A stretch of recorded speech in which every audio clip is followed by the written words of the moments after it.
voice, communication. How do you communicate?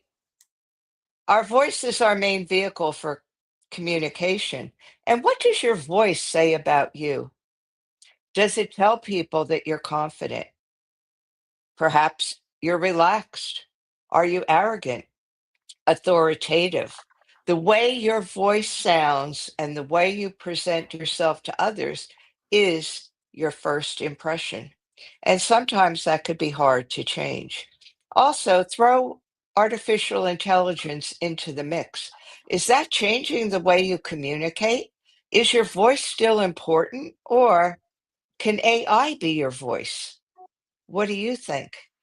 Before we get into that topic, I'd like to welcome everyone to the Own It platform, our Motivational Monday, self development and leadership, where we give you insights, our opinions, our expertise, and give you information you need to take as what resonates with you and leave what doesn't behind. So before we get started, I am Teresa Palmer. I am the interim host of this platform, and I am a holistic cardiology nurse practitioner. And a lot of my work deals with communication and helping people with their personal transformation. And in order to have a personal transformation, have to be able to communicate that clearly, and it has to be authentic. I'm also author of the book Heal Your Heart from Within. And now I will let my partner here, Nate, give you his introduction and his take on communication. My name's Nathaniel Ross, Abundance Legacy Inc., which is a nonprofit personal growth and development organization. We help people to stretch their boundaries, become the best versions of themselves. You always have these great topics Yeah. to talk about communication. Communication as it relates to, let me try from the AI perspective. The AI technology is just in its infancy stage, and we can barely tell what's real and what's not. So am I speaking to you now, or am I AI in this message that's being delivered right now? It's really hard to tell. So it's going to create some real communication problems, because you don't know who you're talking to. You don't know if the message is real or not. So you now have AI communicating to people, whether it's one-on-one, in a group, in advertisement, so we don't have authentic communication with AI. Now, I'm not saying that AI can't enhance what we do, but with anything, when technology evolves, there's good and bad with it. And most people tend to use it for the bad, because they're looking to see how they can monetize, because their priority is about making money, not necessarily helping people or being authentic in their communication approach to whatever, right? So I think we got some challenges in front of us, Teresa. I definitely agree with you. And now I'm going to go back quite a few years. Do you remember a famous commercial that was all over TV? Is it real or is it Memorex? Memorex. Remember when the Memorex Yeah. tapes came out? And that was a big thing back then. And now with AI, you're absolutely right. Who is talking and what are they saying? AI can change your words around. AI can sound like you, but yet it's not you. It could deliver a totally different message, and it could also make us lazy. You look at all the advertisements, all the ads. AI.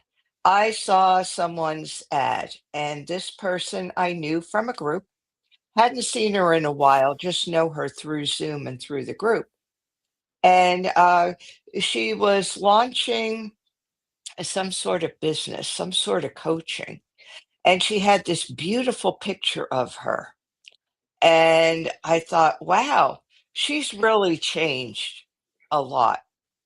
She was a little overweight before, an attractive woman, but not a stunning woman.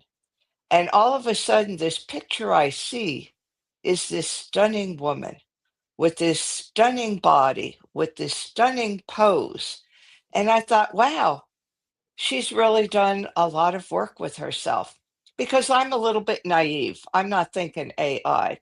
Well, she shows up in a group that I was in. We were having a meeting, and she shows up, and I'm looking at her and I'm thinking, that's not her picture.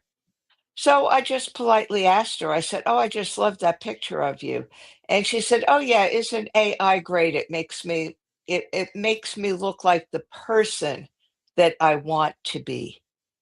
And I thought, isn't that deceitful to people who may be working with you? That here you are, a coach. And if I remember correctly, I think she was, I think, a transformational coach. I think that's what her title was. And I'm thinking, but that's not transformation. That's just artificial.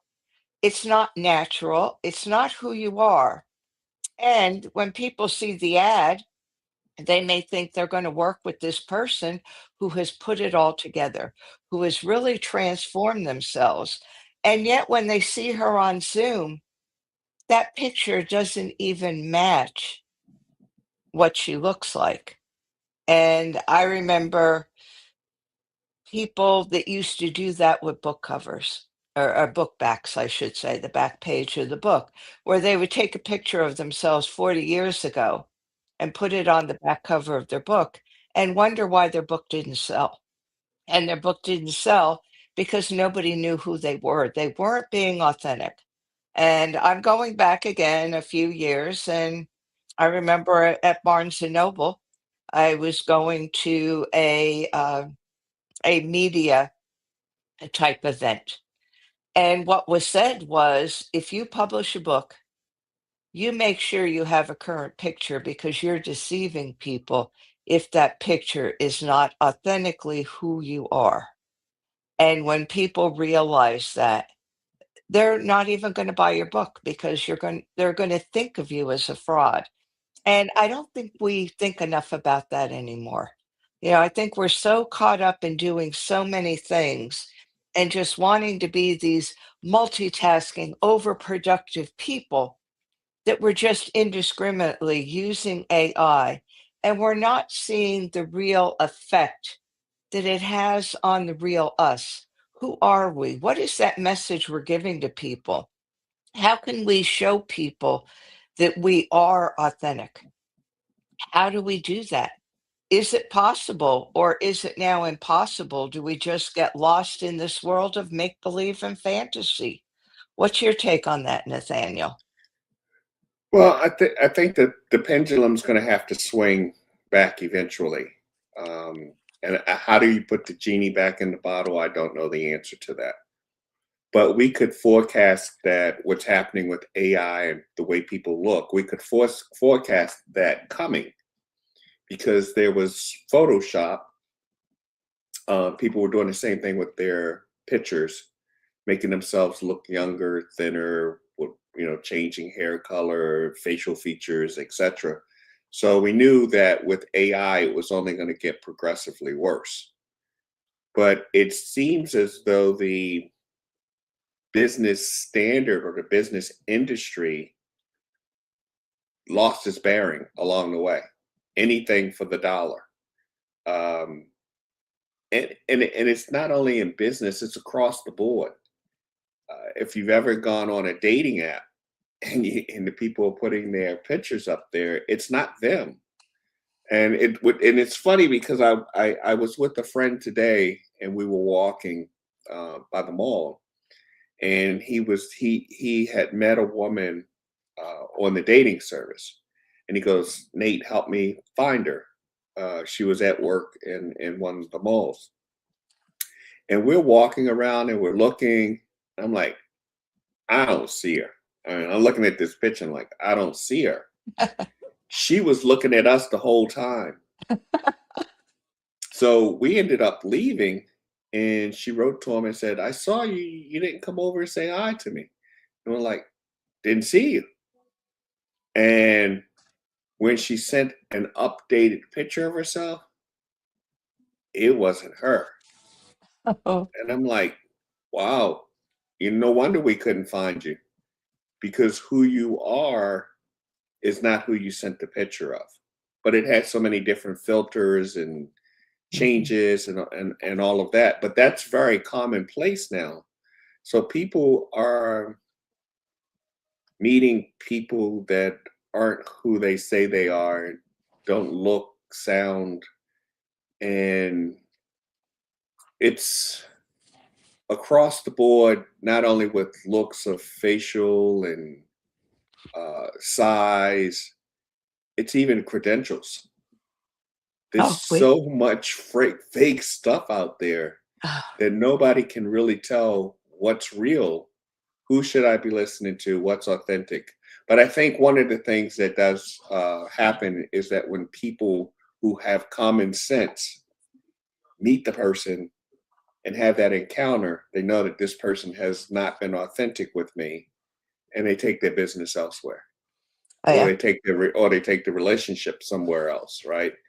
right. Um, but it's going to take a lot of that happening for the pendulum to swing back the other way. Yeah, and look at it this way. Doesn't matter what profession you're in. There's none of us that are totally unique. Okay, we have different ideas. It's how we come across in our business. There's a million and one people in the coaching profession, in the healthcare profession, in the legal profession, the advocate, you name it. They're all over.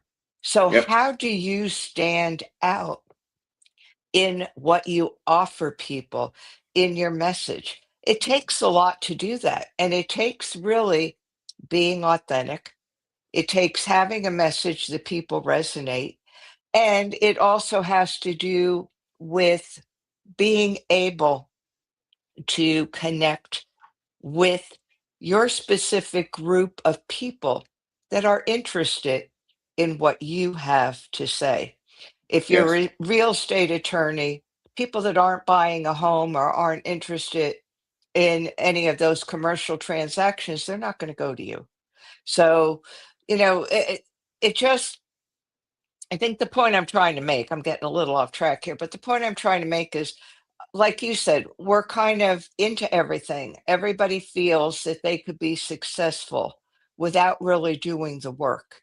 And you look at a lot of those things. One of the most popular, I think it's losing a little bit of popularity, but I actually know somebody that her whole business was built around offering people the opportunity to speak.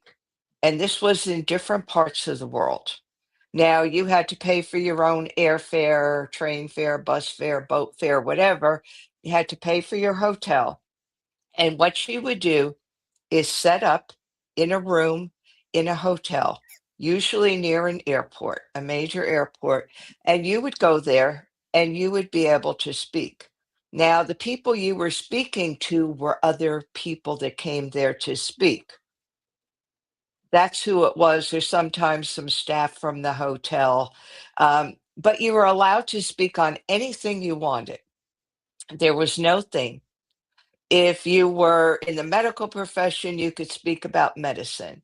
If you were in the legal profession, you could speak about law. Well, how does that resonate with the group?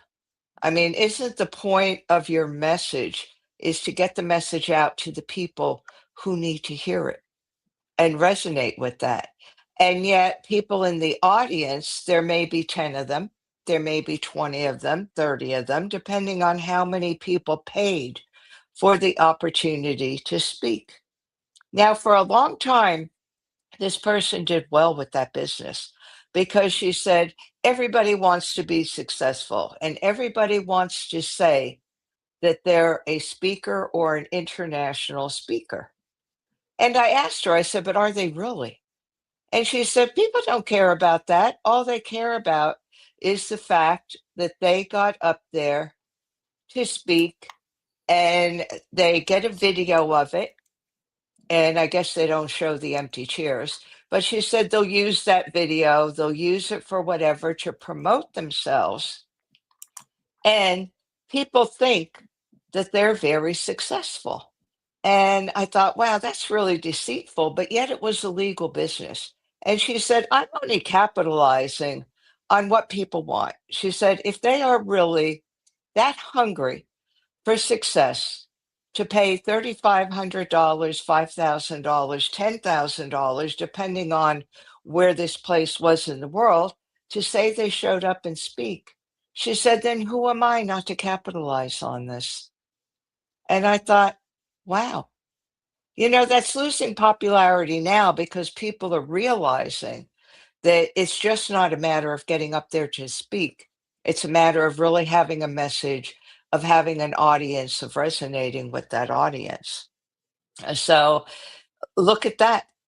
Look at where we are. People do that. I'm not knocking the bestseller campaigns, but in all honesty, what does it really mean that you are an Amazon bestseller?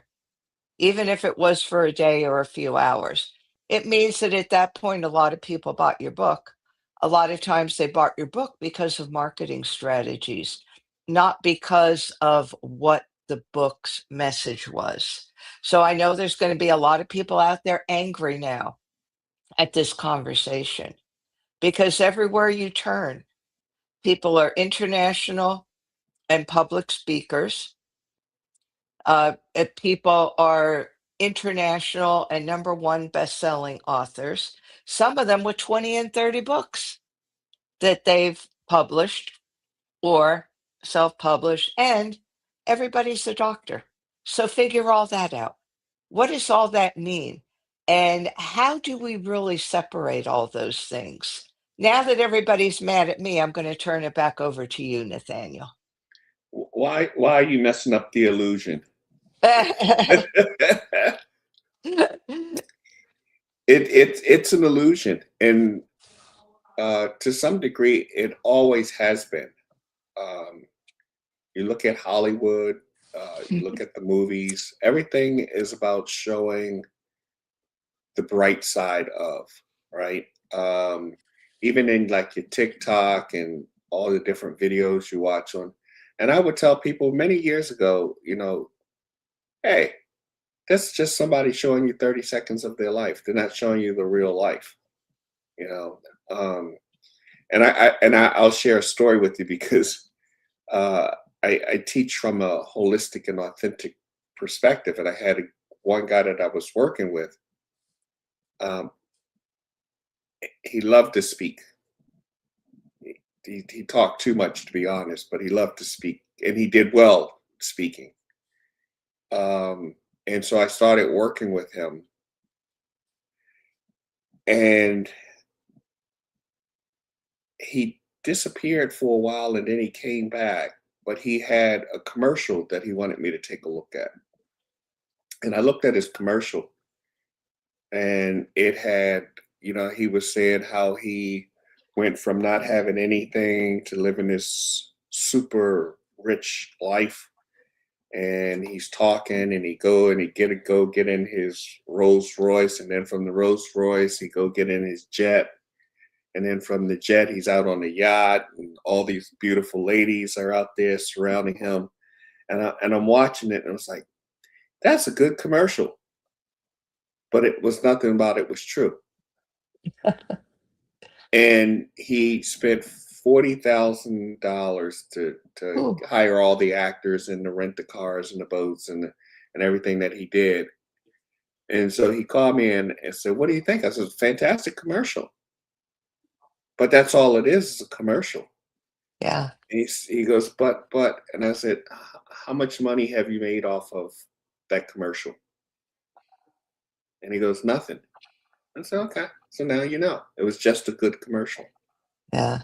But people are looking at the bling bling, and They're thinking, "Oh, I need to follow that person." And now I will probably get pushback because I'm going to tell people go back to listening to your mom and dad. Go back to listening to your teacher. Go back to listening to elders within the community that can give you some guidance. This following famous people thinking that you're going to get rich and the lifestyle that they lead, they too are putting out, they have money, but some of them are putting out false advertisements because they're giving you clips of Mhm. their lives, right? And not the whole thing. And as soon as we can get to the point where we understand the pendulum swings back, we're all in the same game, life, and we all have the same experience. It doesn't matter how much money you have. We're going to get sick.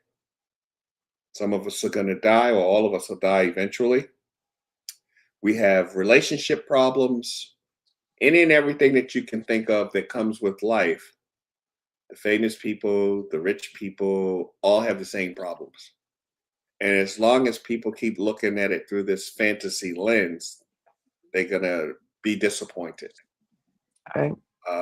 So we just understand that. And one of the things I do in my coaching is I tell any of my clients, don't take my word for anything. I'm going to teach you this, but go out and talk to other people. Go out and read, do the research on it.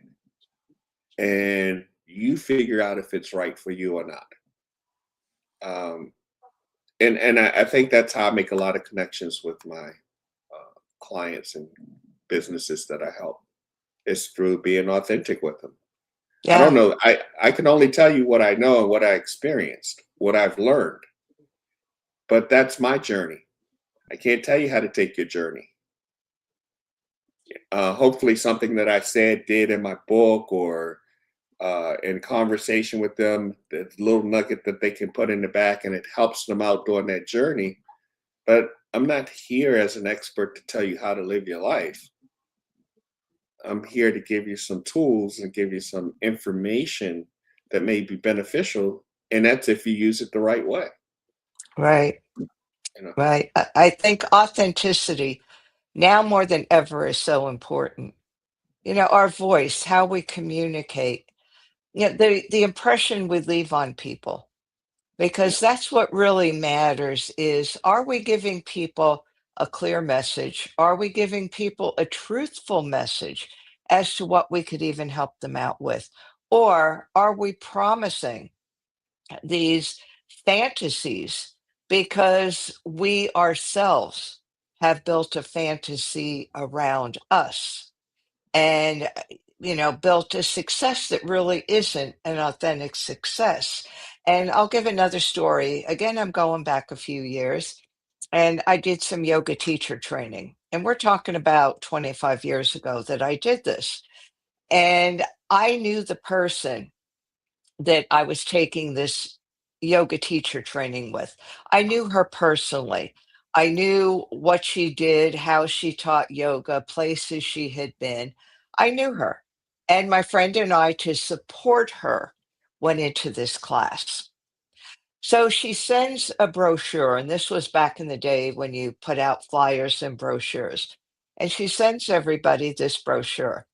Now, when I read about her, I didn't know that that was the same person because she was a world-renowned yoga instructor. She was an international speaker. She had worked with some very influential, I don't want to say famous, more influential people involved in spirituality and yoga.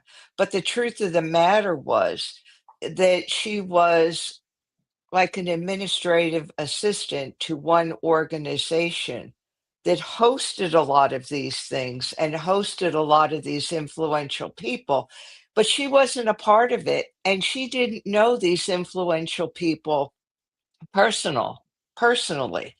But yet people were flocking to her class. She had more people than she could handle because of this persona that she built around herself.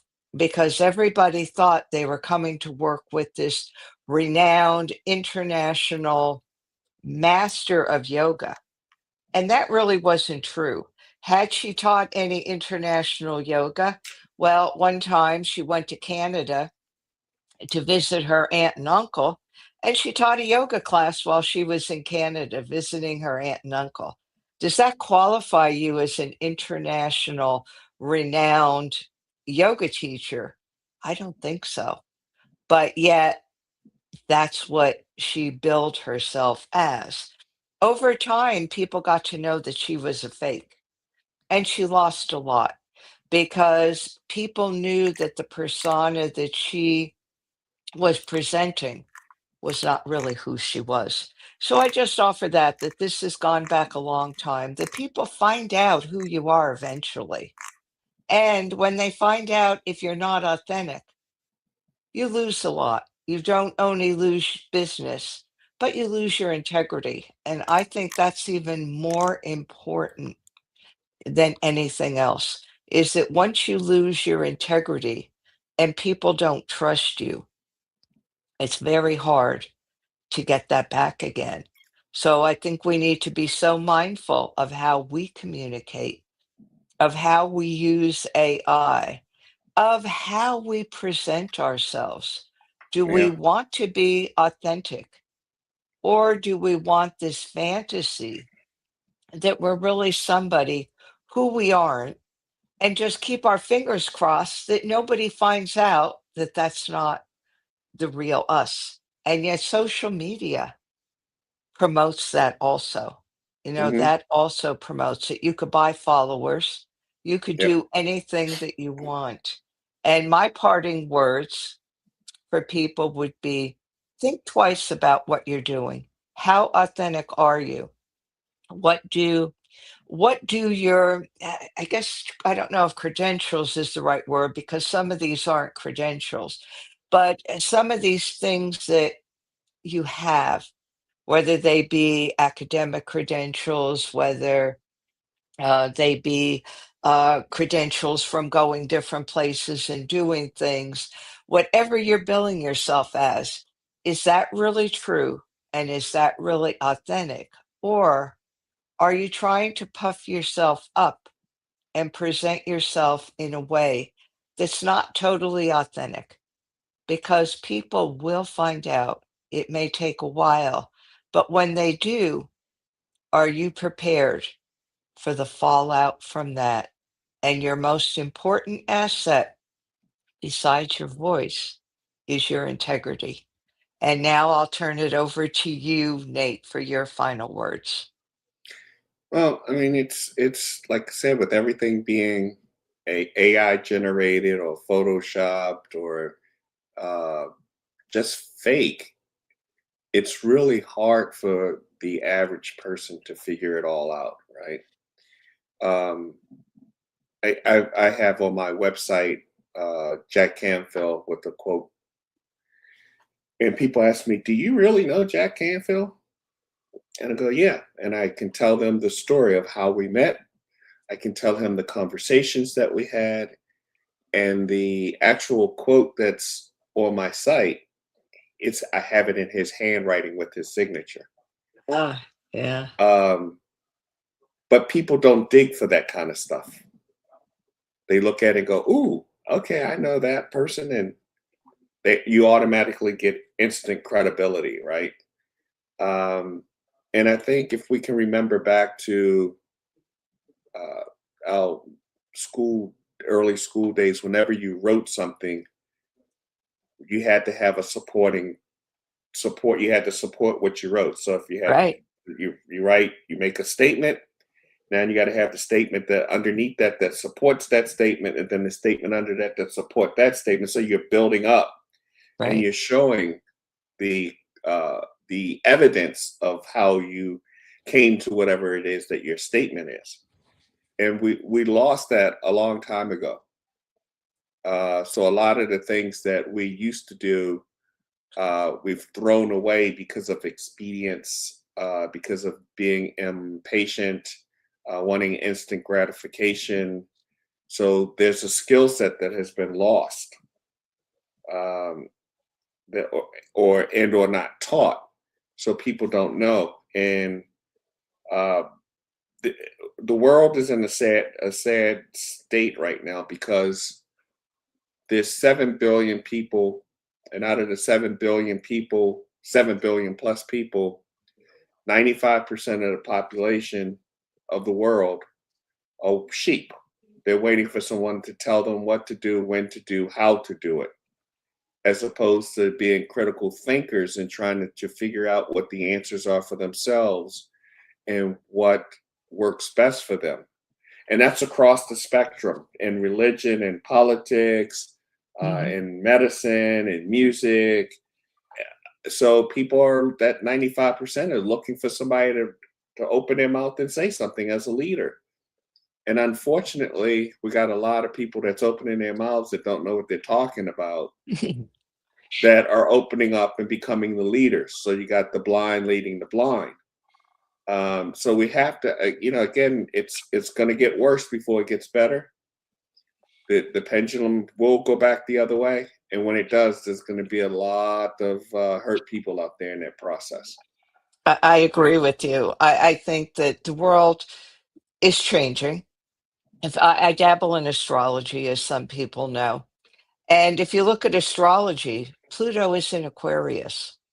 Aquarius is an independent thinker. Aquarius likes new things. It likes to do things differently. It likes to it likes to be the individual rather than the sheep. It wants to be the individual person. You've got Pluto in Aquarius, which is saying Pluto loves to shake everything up, loves technology, loves all these different things. So you've got Pluto in Aquarius, which is making the world change on all levels. Whether or not you believe in astrology, there are certain things, and we could see it happening, that the world is changing.